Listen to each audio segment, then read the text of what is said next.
everyone, myself Alfia Qureshi. Welcome to my YouTube channel. So this is the second part of shoulder joint topic. In the first part we have completed the introduction, ligaments and support system, or the factors which are providing stability to the shoulder joint. Now in this video we will be talking about the relations of shoulder joint. Okay. So this video is about the relations of shoulder joint and also the blood supply and nerve supply. Okay. Relations of shoulder joint. So before starting, first of all let us see the sides clearly. So this is humerus. This is glenoid cavity. So when we are talking about the sides of a joint, suppose this is like superior, inferior, anterior, posterior, we have to consider the area where these two structures, two parts of a joint are meeting. Like when we are talking about the superior surface of a shoulder joint, we have to take this much part where these two, superior to the area where these two points are meeting. When we are talking about inferior, we have to see these part, okay, where these two structures are meeting. When we are talking about anterior, we have to consider this much part only, okay, where these two structures are meeting, not anterior to this only or this only, and not superior to this part only or this part only. Okay, so I hope it is clear. Now let's start. So the superior relation, the first structure is coracoacromial arch, okay, which is also the superior support of this joint. So it is in the superior relation because it is in this range or this area where these two structures are meeting, okay. And below this, then there is subacromial bursa. Then there is a muscle which is part of rotator cuff, which is originating from the supraspinatus fossa of scapula and inserting on the greater tubercle of humerus. So it is also coming under this range of superior to this joint, okay. So these structures are in the superior relation. Three structures are this, and fourth one is the deltoid muscle. This deltoid muscle, we know that it originates from the clavicle on anterior side and on posterior side to the spine of scapula and also the acromion process, and inserting onto the deltoid tuberosity. So it is common in three relations: anterior also, posterior also, and superior also. Okay, so it is also in the superior relation. So these four structures, first one is coracoacromial arch, second is subacromial bursa below it, third is supraspinatus muscle, and the fourth one is the deltoid. So this is all about the superior relation. Now moving on to the inferior relation. So here we have only one muscle, because in inferior relation we have to consider a structure which is coming under the range of this area where these two structures are meeting. So only one muscle, or the long head of tricep muscle, is under this relation because it is originating from the infraglenoid tubercle, okay, and passing like this. So you can see it is in this range. So it is in the inferior relation, okay. So the long head of tricep brachii muscle. Now moving on to the anterior relation. So for anterior relation, we have to see which structures are anterior to the point where these two parts of the joint are meeting. So you have to find out those structures.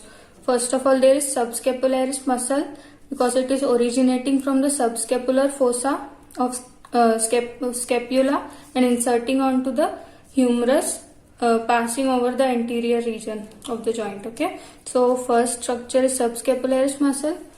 Second one is the coracobrachialis, which is originating from the coracoid process and passing over the anterior region of this joint and then inserting onto the humerus, okay, the shaft of humerus. So second structure is coracobrachialis.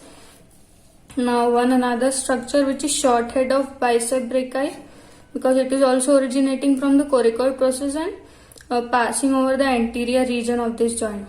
And the long head is not in the anterior relation because it is originating from the supraglenoid tubercle and passing anterior to the head of humerus only, okay, not to the anterior region of the joint, because that's why only short head is in the anterior relation, okay, and long head is under the capsule of this joint. We'll talk about it later.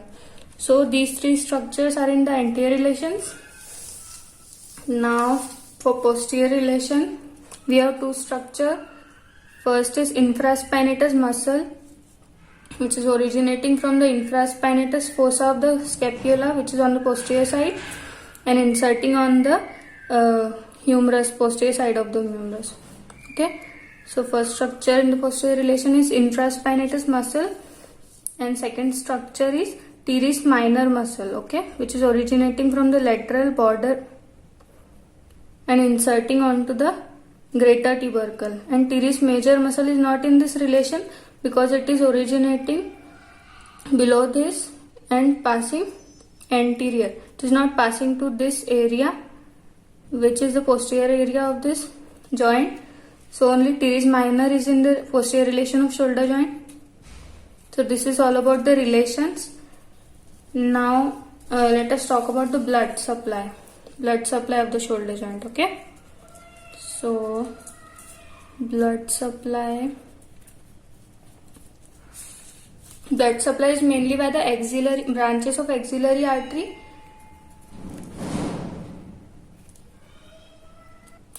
three branches from the axillary artery and one branch from the subclavian artery, okay. So which are the three branches from axillary? First one is anterior circumflex humeral artery. Second one is posterior circumflex humeral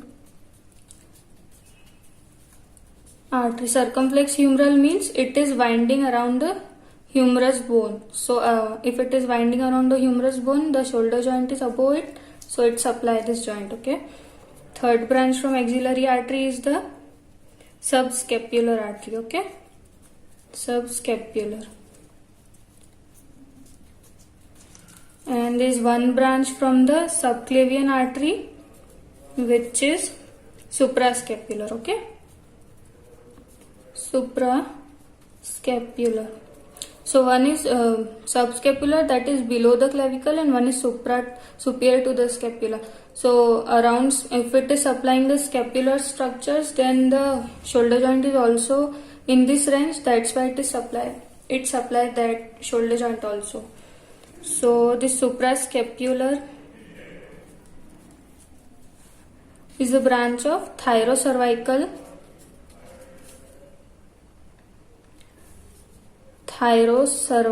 trunk, which is a branch of subclavian artery, okay.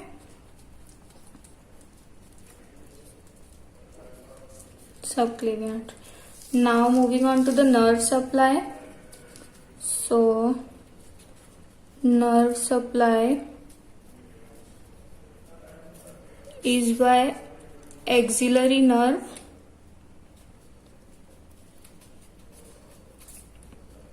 second is musculocutaneous nerve,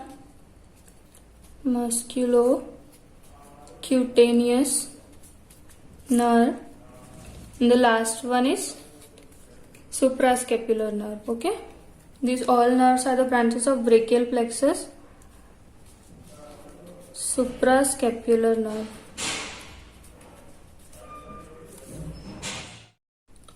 So guys, this is all for today's video. Hope you guys understood the topic. In the next part, we'll discuss about the movements and the muscles which are helping in the movement of shoulder joint, and also some clinical points of view. So thanks for watching this video. If you like it, give it a thumbs up. Share this video with your friends. Don't forget to subscribe the channel and also press the bell icon.